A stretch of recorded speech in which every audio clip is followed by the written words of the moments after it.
أيها الذين آمنوا اتقوا الله حق تقاته ولا تموتن إلا وأنتم مسلمون. بسم الله الرحمن الرحيم. يا أيها الذين آمنوا كتب عليكم الصيام كما كتب على الذين من قبلكم لعلكم تتقون. ഏറെ സ്നേഹ ബഹുമാനമുള്ള വിശ്വാസിനികളാണ്. ലോകരക്ഷിതാവും പരിപാലകനുമായ അല്ലാഹു സുബ്ഹാനഹു വ തആലയുടെ കൽപ്പനാ നിർദ്ദേശങ്ങൾ ജീവിതത്തിന്റെ എല്ലാ മേഖലകളിലും കഴിവിന്റെ പരമാവധി സൂക്ഷിച്ചും പാലിച്ചും ജീവിക്കണമേ എന്ന് എന്നെയും നിങ്ങൾ ഓരോരുത്തരെയും ആമുഖമായി ഉണർത്തുകയാണ്, വസിയ്യത്ത് ചെയ്യുകയാണ്. വിശ്വാസികളായ എന്നെയും നിങ്ങളെയും സംബന്ധിച്ചിടത്തോളം ഏറെ സന്തോഷത്തിലാണ് നമ്മളുള്ളത്. ഓരോ വിശ്വാസിയും വിശ്വാസിനിയും കാത്തിരുന്ന പരിശുദ്ധ റമദാൻ മണിക്കൂറുകൾക്കകലെ നമ്മുടെ അരികിൽ എത്തി നിൽക്കുകയാണ്. മനുഷ്യരായ നമ്മെ സംബന്ധിച്ചിടത്തോളം നമുക്ക് കുറഞ്ഞ വിലയിൽ കൂടുതൽ സാധനങ്ങൾ ലഭിക്കുക എന്നുള്ളത് ഒരു മനുഷ്യ സഹജമായ കാര്യമാണ്. ഞാൻ കൊടുക്കുന്നത് കുറയുകയും കിട്ടുന്നത് കൂടുകയും ചെയ്യുക എന്നുള്ളത് മനുഷ്യന്റെ ഒരു ചിന്തയാണ്. അതുകൊണ്ടാണ് അങ്ങാടികളിൽ ഏതെങ്കിലുമൊക്കെ ഒരു കടയിൽ ഓഫർ എന്നൊരു വലിയ ബോർഡ് വെച്ചാൽ ആളുകൾ വരിവരിയായി കയറി വരുന്നത്. അല്പം പണം കുറവാണെങ്കിലും ഒരുപക്ഷെ കടം വാങ്ങിയെങ്കിലും അവിടെ നിന്നും അപ്പോഴുള്ള ഓഫർ അനുസരിച്ച് സാധനങ്ങൾ വാങ്ങാൻ മനുഷ്യൻ തിരക്കുണ്ട്. ഒരു വേള ഓരോ വിശ്വാസിയും വിശ്വാസിനിയും ആലോചിക്കുമ്പോഴും ചിന്തിക്കുമ്പോഴും അവന് ബോധ്യപ്പെടുക, അവന്റെ ജീവിതത്തിൽ ഏറ്റവും വലിയ ഓഫറുള്ള ഒരു മാസമാണ് അവനെ കാത്തിരിക്കുന്നത്. സംശയലേശമന്യെ ഉപയോഗപ്പെടുത്താൻ നമുക്ക് ഏവർക്കും സാധിക്കണം. അതുകൊണ്ടാണ് അല്ലാഹു സുബ്ഹാനഹു വ തആല നമ്മെ ഉത്ബോധിപ്പിച്ചത്, യാ അയ്യുഹല്ലദീന ആമനൂ, വിശ്വാസികളെ, കുതിബ അലൈക്കുമുസ് സിയാം, നിങ്ങൾക്ക് നോമ്പ് നിർബന്ധമാക്കിയിരിക്കുന്നു, കമാ കുതിബ അലല്ലദീന മിൻ ഖബ്ലിക്കും, നിങ്ങളുടെ മുൻപുള്ളവർക്ക് നിർബന്ധമാക്കപ്പെട്ടതുപോലെ തന്നെ നിങ്ങൾക്കും നിർബന്ധമാക്കിയിരിക്കുന്നു. എന്തിനു വേണ്ടിയാണ്? ലഅല്ലക്കും തത്തഖൂൻ, നിങ്ങൾ തഖ്വയുള്ളവരാകാൻ, സൂക്ഷ്മതയുള്ളവരാകാൻ, ജീവിതത്തിൽ എന്താണ് ലക്ഷ്യമെന്ന് കൃത്യമായി ബോധ്യപ്പെട്ടത് മറന്നു കളയാതെ പരലോക വിജയത്തിനായി ജീവിക്കാൻ നിങ്ങൾക്ക് നാം നോമ്പ് നിർബന്ധമാക്കിയിരിക്കുന്നു എന്ന്. പരിശുദ്ധമായ റമദാനിലാണ് നമ്മൾ നോമ്പ് അനുഷ്ഠിക്കേണ്ടത്.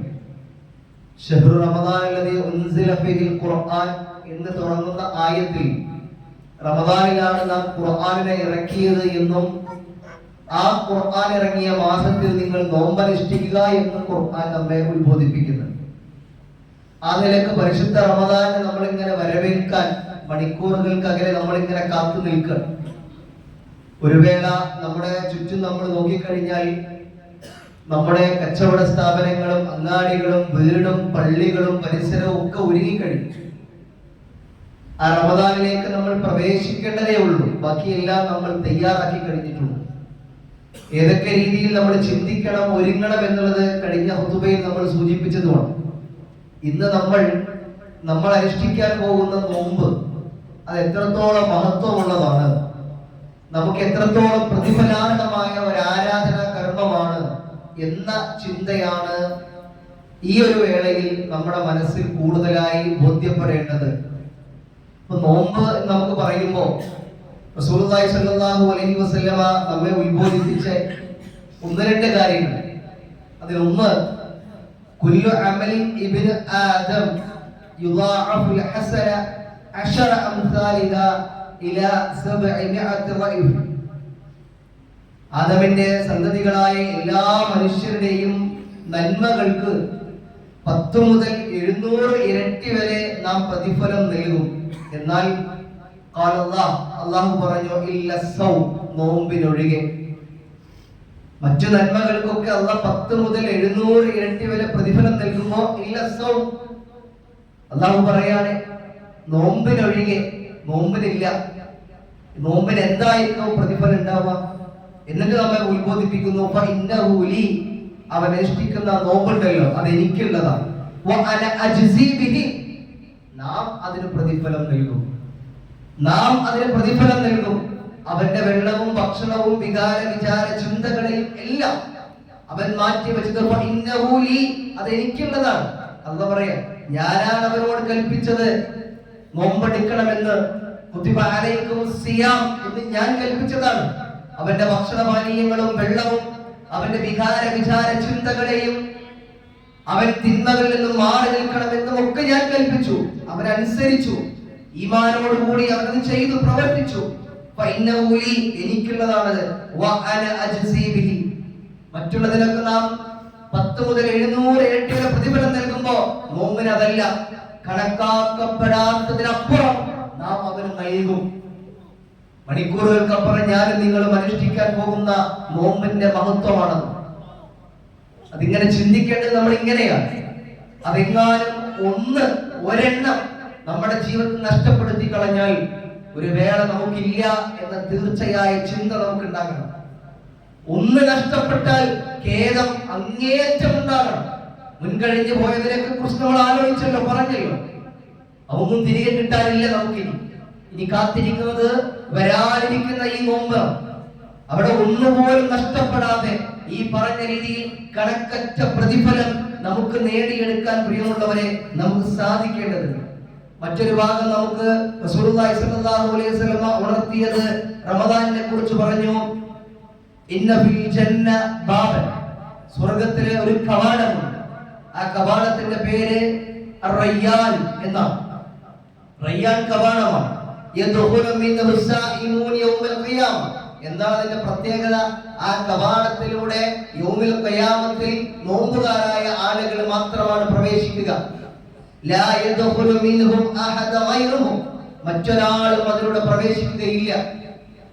യുഖാലു ഐന സായിമൂൻ, അവിടെ നിന്ന് ആ കവാടത്തിൽ നിന്ന് ഇങ്ങനെ വിളിച്ചു ചോദിക്കും, ഐന സായിമൂൻ, എവിടെയാണ് നോമ്പുകാർ?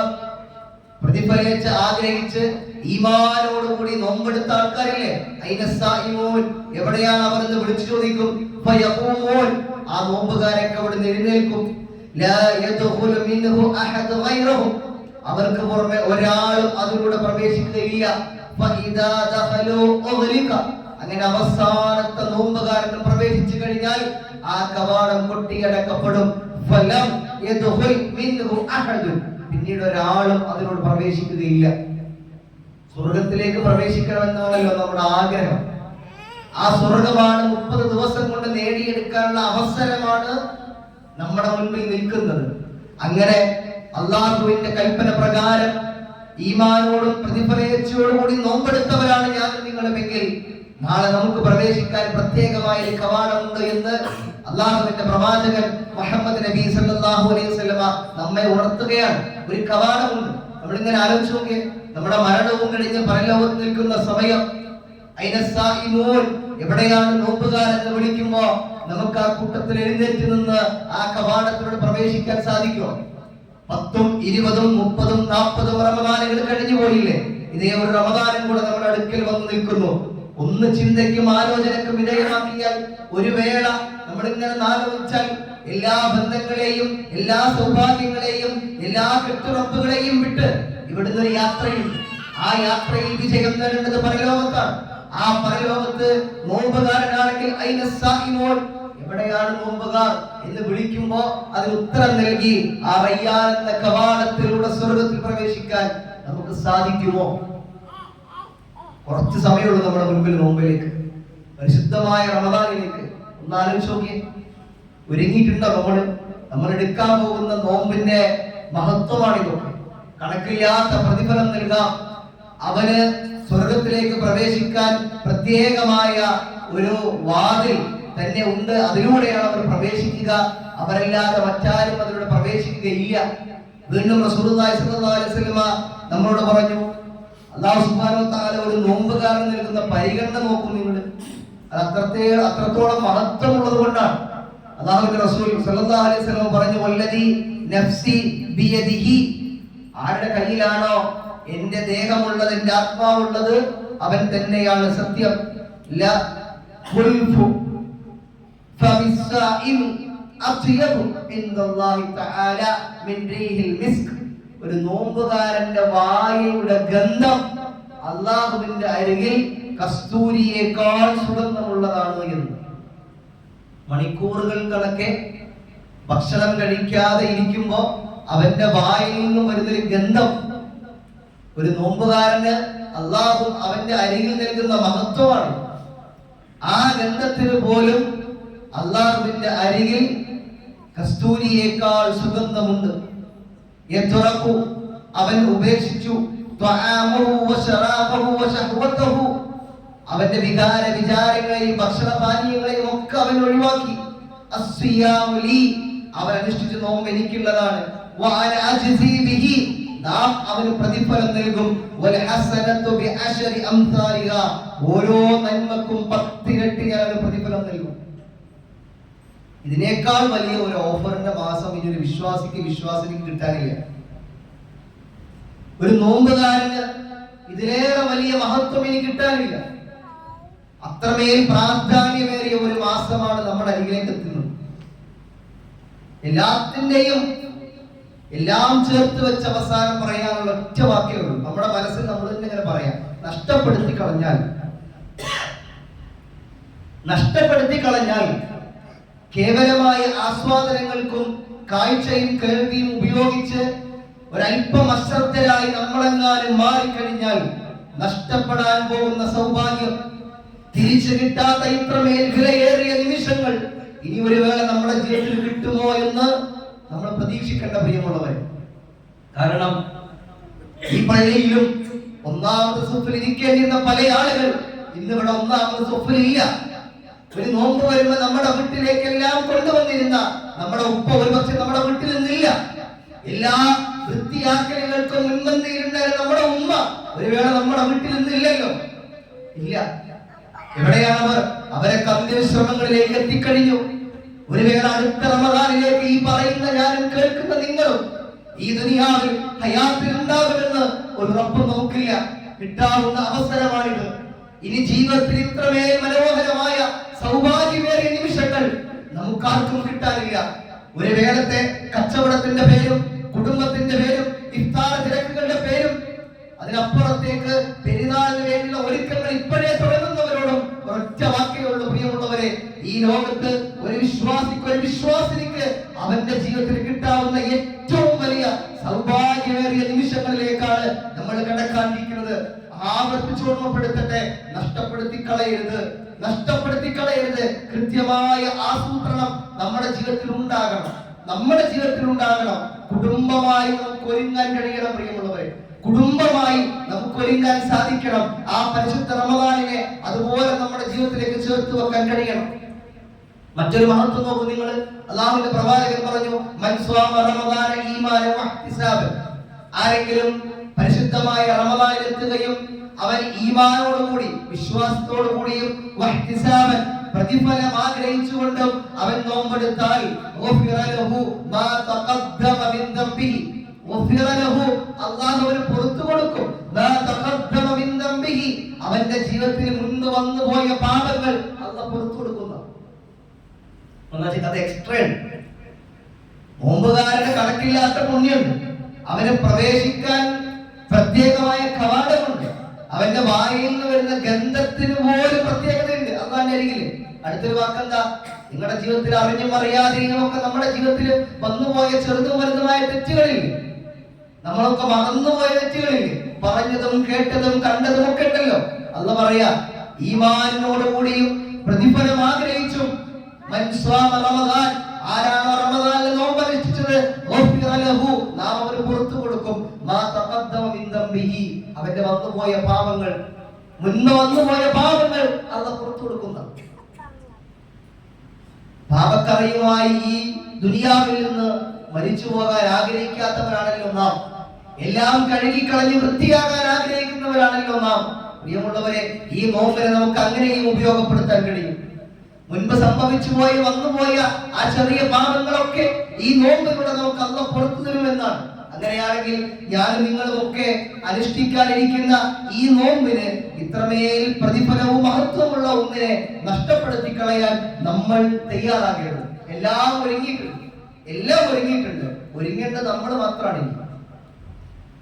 നമ്മൾ ഒരുങ്ങുക എന്ന് പറഞ്ഞാൽ എന്താ? നമ്മുടെ മനസ്സിനെ അതിന് പാകപ്പെടുത്തുക എന്നുള്ളതാണ്. നമ്മുടെ മനസ്സിനെ അതിന് പാകപ്പെടുത്തുക എന്നുള്ളതാണ്. അങ്ങനെ നമ്മൾ സ്വയം നമ്മുടെ മനസ്സിനോടൊന്ന് ചോദിച്ചു നോക്കിയേ, ഞാൻ എന്റെ മനസ്സിനെ കൃത്യമായി എല്ലാം തയ്യാറായി റമദാനിനെ ജീവിതത്തിലേക്ക് ചേർത്ത് വെക്കാനും നോമ്പനുഷ്ഠിക്കാനും ഒക്കെ മാനസികമായി നാം ഒരുങ്ങിയിട്ടുണ്ടോ എന്നുള്ളത്. എല്ലാം ഒരുങ്ങി പറഞ്ഞാൽ നോക്കിയേ, കച്ചവടം ചെയ്യുന്ന ആളുകൾ അവർ കൃത്യമായി കാൽക്കുലേറ്റ് ചെയ്ത് എന്തൊക്കെ വിൽക്കാം, എത്ര വിൽക്കാം എന്ന് കൃത്യമായി ക്രമീകരിച്ചിട്ടുണ്ടോ?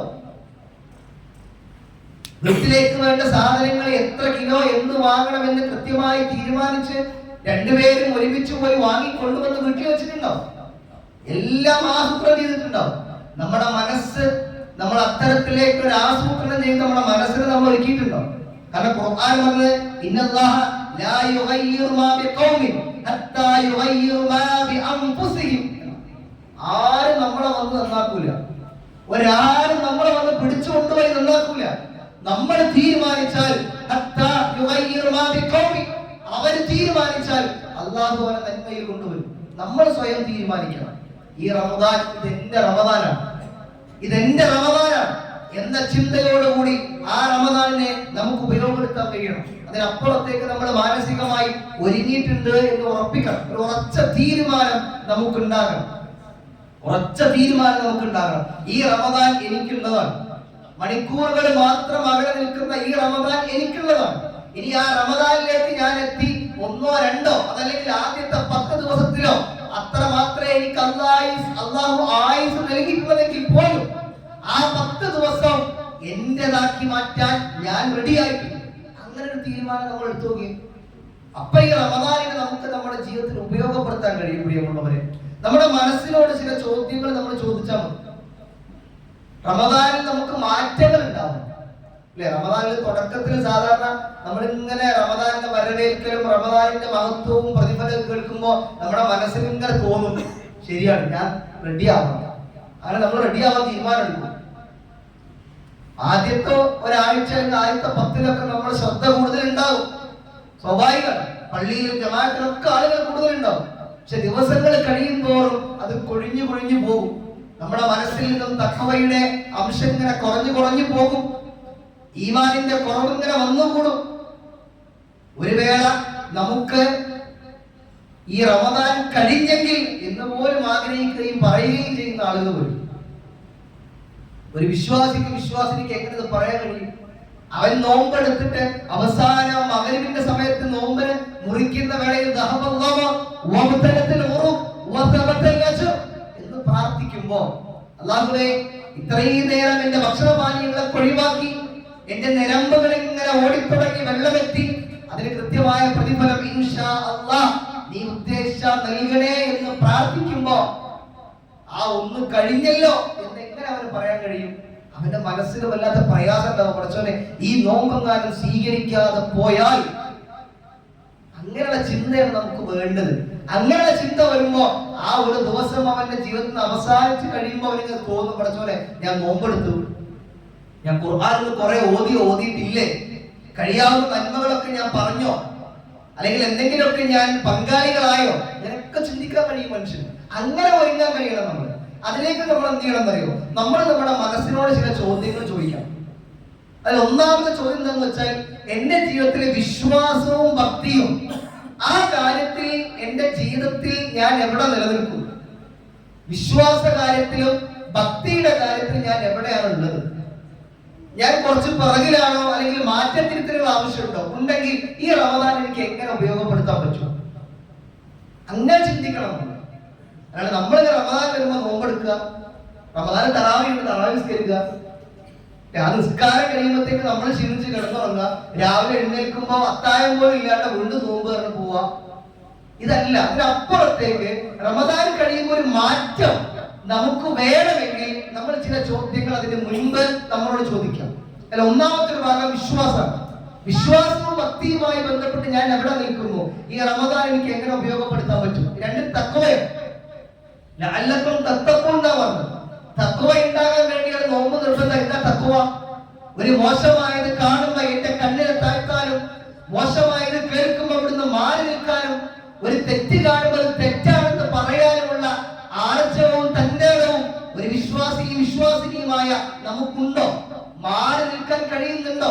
ഞാൻ ആ വിഷയത്തിൽ എവിടെയാ? എന്റെ കൂട്ടുകാരെ വിളിക്കുമ്പോ വാടാ പോവാ എന്ന് പറയുമ്പോ റമദാനാണെന്ന് പോലും നോക്കാതെ 2.5 മണിക്കൂർ തിയേറ്ററിൽ ഇരുന്ന് ആഘോഷിക്കാൻ നമുക്ക് കഴിയുന്നുണ്ട് എങ്കിൽ പ്രിയമുള്ളവരെ, എന്ത് നോമ്പുകാരനാണ് നമ്മൾ? എവിടെയാണ് നമ്മുടെ കണ്ണിനെ നമ്മൾ താഴ്ത്തിയത്? ആരെയാണ് നമ്മൾ പറ്റിക്കാൻ നോക്കുന്നത്? റബ്ബിനെ, അല്ലാഹുവിനെയോ?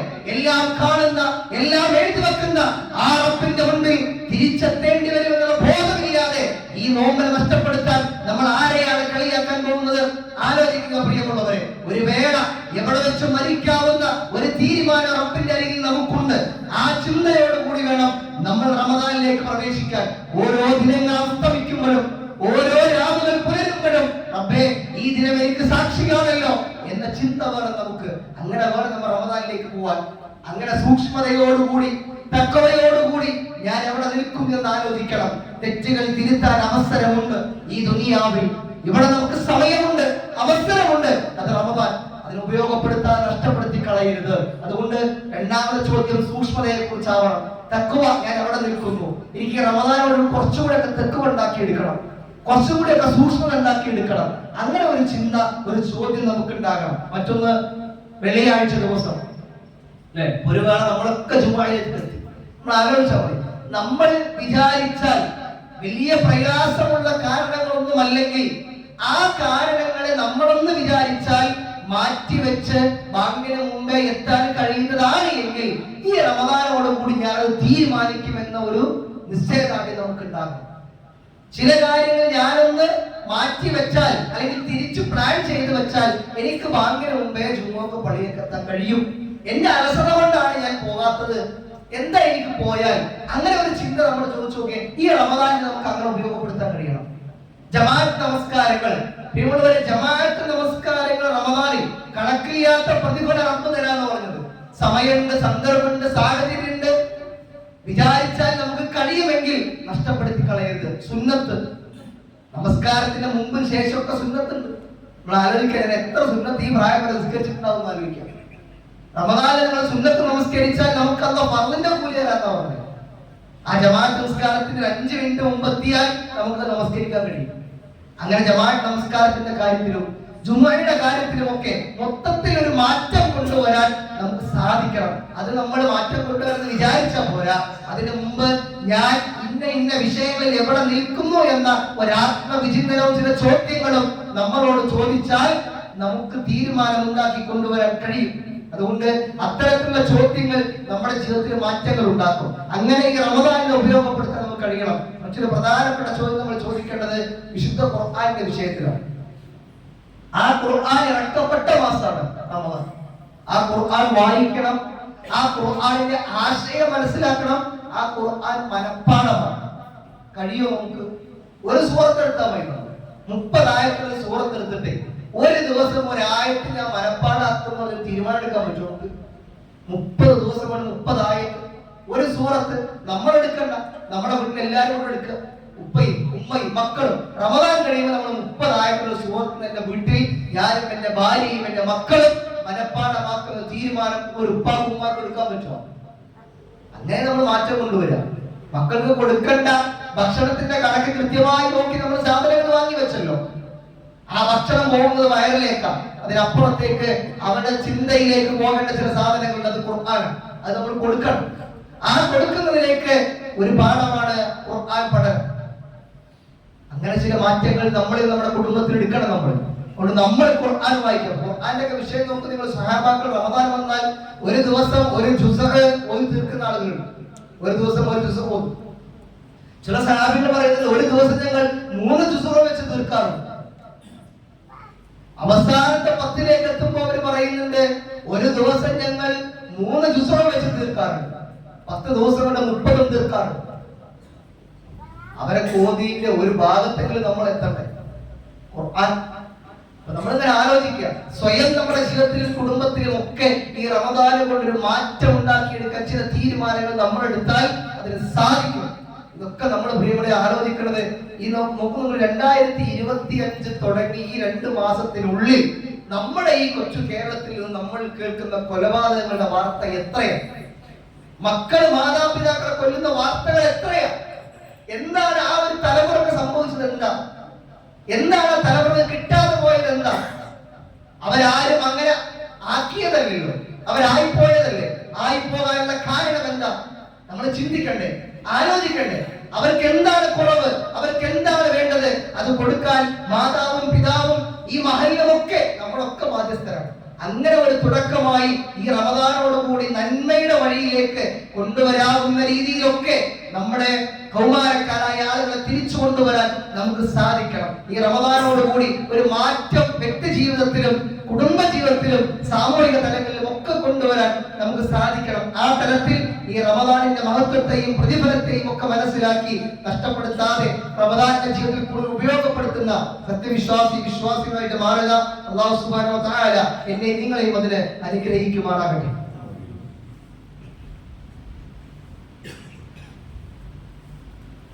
അൽഹംദുലില്ലാഹി റബ്ബിൽ ആലമീൻ വൽആഖിബത്തു ലിൽമുത്തഖീൻ വലാ ഉദ്വാന ഇല്ലാ അലൽ ളാലിമീൻ വനബിയ്യിനാ മുഹമ്മദ് വഅലാ ആലിഹി വസഹ്ബിഹി അജ്മഈൻ. അമ്മാ ബഅദ്.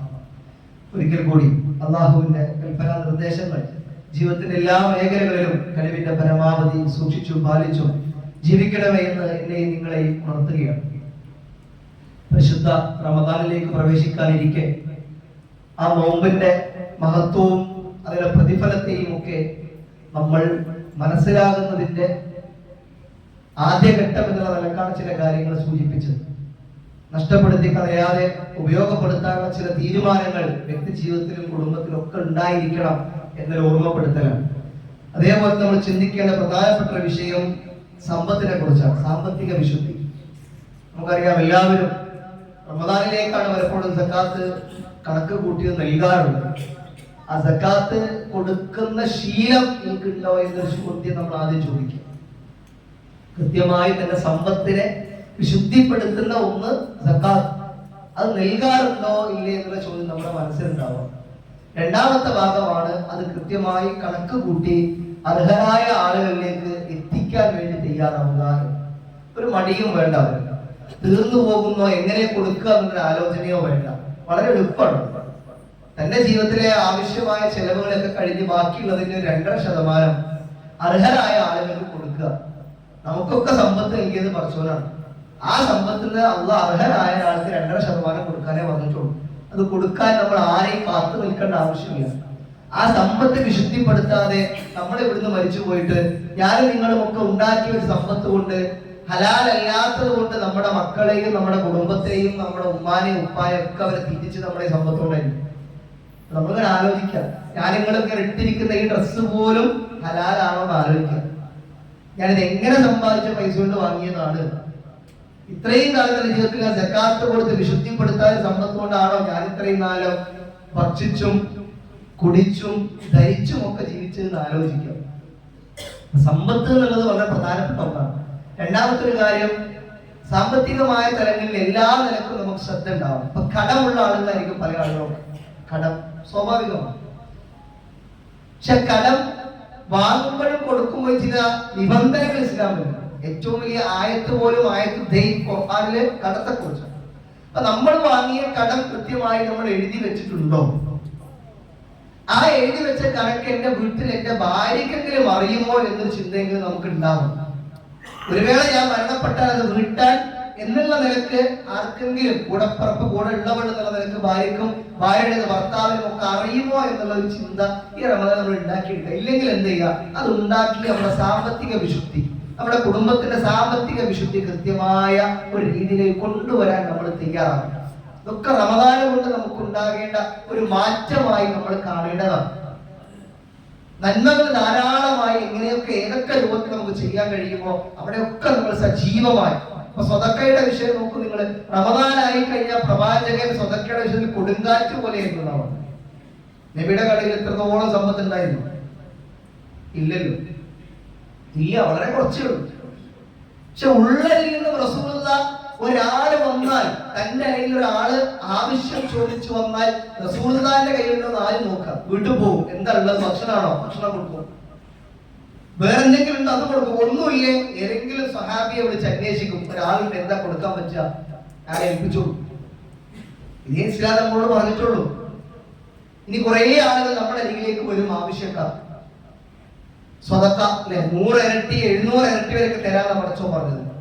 കുറെ ഉണ്ടായിട്ടല്ല കൊടുക്കേണ്ടത്, ഉള്ളതിൽ നിന്ന് എന്തെങ്കിലും കൊടുക്കാൻ കഴിഞ്ഞാൽ പ്രിയമുള്ളവരെ, അതാണ് നമുക്ക് നാളേക്കുള്ളത്.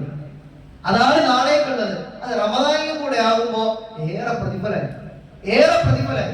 ആ രീതിയിൽ നമ്മൾ എന്ത് ചെയ്യുക, ഈ റമദാനിന് നമുക്ക് അത്തരം സ്വതക്കകളിലേക്കും ഒക്കെ നമ്മുടെ ചിന്തയെ കൊണ്ടുവരാൻ വേണ്ടി ശ്രദ്ധിക്കുക.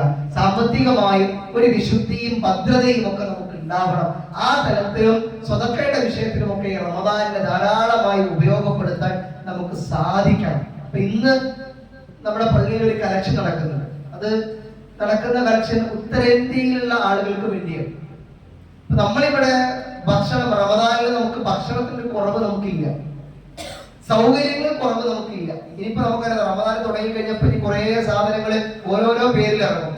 ജമാഅത്തിന് പള്ളികളിലേക്കുള്ള ആളുകളുണ്ടാവും, താമസിക്കത്തിൽ അങ്ങാടിയിൽ കുറെ കുൽക്കാനും തീർക്കാനും കുറെ ആൾക്കാരൊക്കെ ഉണ്ടാവും. ഇഷ്ടംപോലെ പേരിൽ ഓരോ സാധനങ്ങൾ വരും. പറയാൻ പറ്റാത്ത പേരിലൊക്കെയാണ് ഓരോന്ന് ഇറങ്ങി വരിക. ജമാഅത്തിന് പള്ളിയിലേക്കുള്ള ആളുകൾ അവിടെ ഉണ്ടാവും. സുഭിക്ഷമായി ഭക്ഷിക്കാനും കുടിക്കാനും കുറെ ആളുകൾ ഉണ്ടാവും. നോമ്പ് എന്ന് പറഞ്ഞാൽ അങ്ങനെ ഒരു ചിന്തയാണ് പല ആളുകൾക്കൊക്കെ.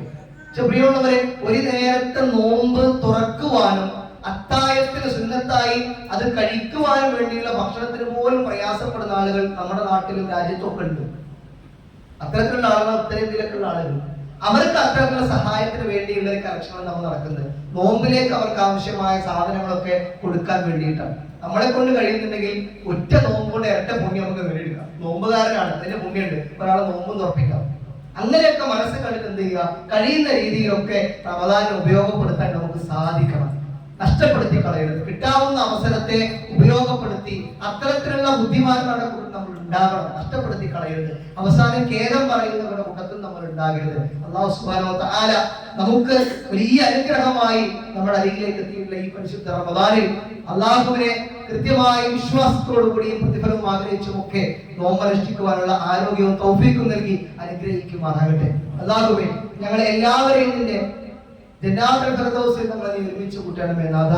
അല്ലാഹുവേ, ഞങ്ങളെ എല്ലാവരെയും പരിശുദ്ധ റമദാനിലേക്ക് എത്തിക്കണമേ നാഥ. ആ റമദാനിൽ വ്രതമനുഷ്ഠിക്കുവാനുള്ള സൗഭാഗ്യം ഞങ്ങൾക്ക് നൽകി നീ അനുഗ്രഹിക്കണമേ നാഥ. വന്നുപോയ ചെറുതും വലുതുമായ എല്ലാ തെറ്റുകുറ്റങ്ങളും ഞങ്ങൾക്ക് ഏവർക്കും നീ പുറത്ത് മാപ്പാക്കി തരണമേ. അല്ലാഹുവേ, ഞങ്ങളിൽ വിട പറഞ്ഞു പോയ ഞങ്ങളുടെ മാതാപിതാക്കളെ, ഉമ്മമാർ, ബന്ധുമിത്രാദികൾ, സഹോദരി സഹോദരന്മാർ, ഭാര്യ ഭർത്താക്കന്മാർ, മക്കൾ, ഞങ്ങളെ എല്ലാവരെയും നിന്റെ ജന്നാത്തുൽ ഫിർദൗസിൽ നീ ഒരുമിച്ച് കൂട്ടി അനുഗ്രഹിക്കണമേ നാഥ. അല്ലാഹുവേ, എവിടെ വെച്ച് മരിച്ചാലും മുസ്ലിമായിട്ട് മരിക്കാനും ലാ ഇലാഹ ഇല്ലല്ലാഹ് എന്ന് ഉച്ചരിച്ചുകൊണ്ട് മരിക്കാനുള്ള തൗഫീഖ് ഞങ്ങൾക്ക് ഏവർക്കും നീ പ്രദാനം ചെയ്ത് അനുഗ്രഹിക്കണമേ നാഥ. അല്ലാഹുവേ, ഞങ്ങളുടെ മക്കളിൽ നിന്ന് കൺകുളിർമയും സമാധാനവും നൽകി നീ അനുഗ്രഹിക്കണമേ നാഥ. ഞങ്ങളുടെ കുടുംബത്തിൽ എല്ലാവിധ ബർക്കത്തും റഹ്മത്തും സമാധാനവും നൽകി നീ അനുഗ്രഹിക്കണമേ നാഥ. അല്ലാഹുവേ, നാളെ വിചാരണ വേളയിൽ അപമാനിക്കുന്ന ആളുകളുടെ കൂട്ടത്തിൽ ഞങ്ങളെ നീ ഉൾപ്പെടുത്തരുതേ. വലതു കൈയിൽ കിതാബ് വാങ്ങി സ്വർഗ്ഗത്തിലേക്ക് ആനയിക്കുന്ന മുത്തഖീങ്ങളുടെ കൂട്ടത്തിൽ ഞങ്ങളെ നീ ഉൾപ്പെടുത്തി അനുഗ്രഹിക്കണമേ നാഥ. اللهم اجرنا من النار، اللهم اجرنا من النار، اللهم اجرنا من النار. اللهم اعز الاسلام والمسلمين واذل الشرك والمشركين. ربنا تقبل منا انك انت السميع العليم. ربنا آتنا في الدنيا حسنه وفي الاخره حسنه وقنا عذاب النار. امين امين برحمتك يا ارحم الراحمين.